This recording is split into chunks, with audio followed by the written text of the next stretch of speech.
Hello guys नमस्ते। म अहिले नेक्स्ट ब्लगमा आउँदैछु मेरो र मैले एउटा भिडियो बनाइसकेको छु र त्यही भिडियोको लागि म अहिले यो युट्युबमा अर्को भिडियो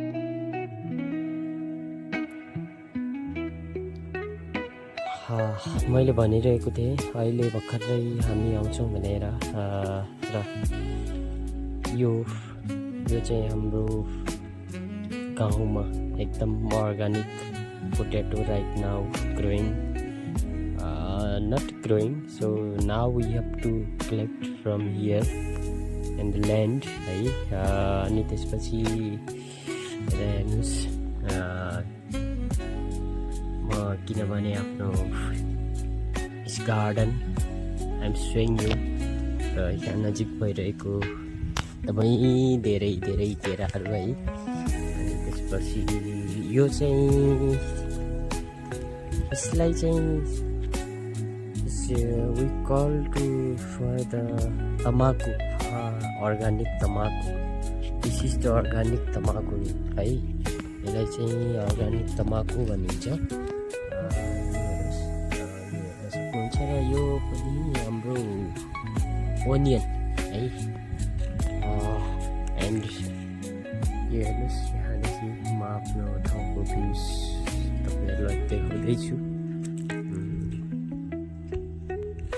र हजुरहरूलाई राम्रै लाग्यो होला भन्ने आशा छ। र यो च्यानललाई लाइक कमेन्ट एन्ड सब्सक्राइब पनि गरिदिनु होला है। धन्यवाद। To reach set my YouTube channel. यो चाहिँ म मेरो घरमा हेर्नुहोस्, हेर्न सक्नुहुन्छ यो doggy is playing with the mother.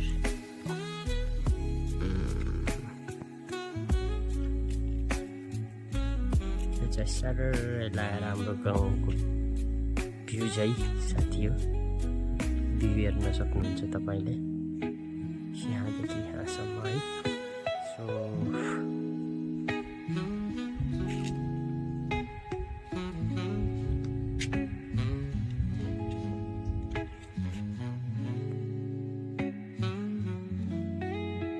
ल है, थ्याङ्क यू गाइस। हेरेर प्रतिक्रिया दिनु होला। म अहिले आफ्नो ब्लगको अन्त्यमा आइसकेको छु र तपाईँहरूलाई कस्तो लाग्यो यसको फिडब्याक दिनु होला है।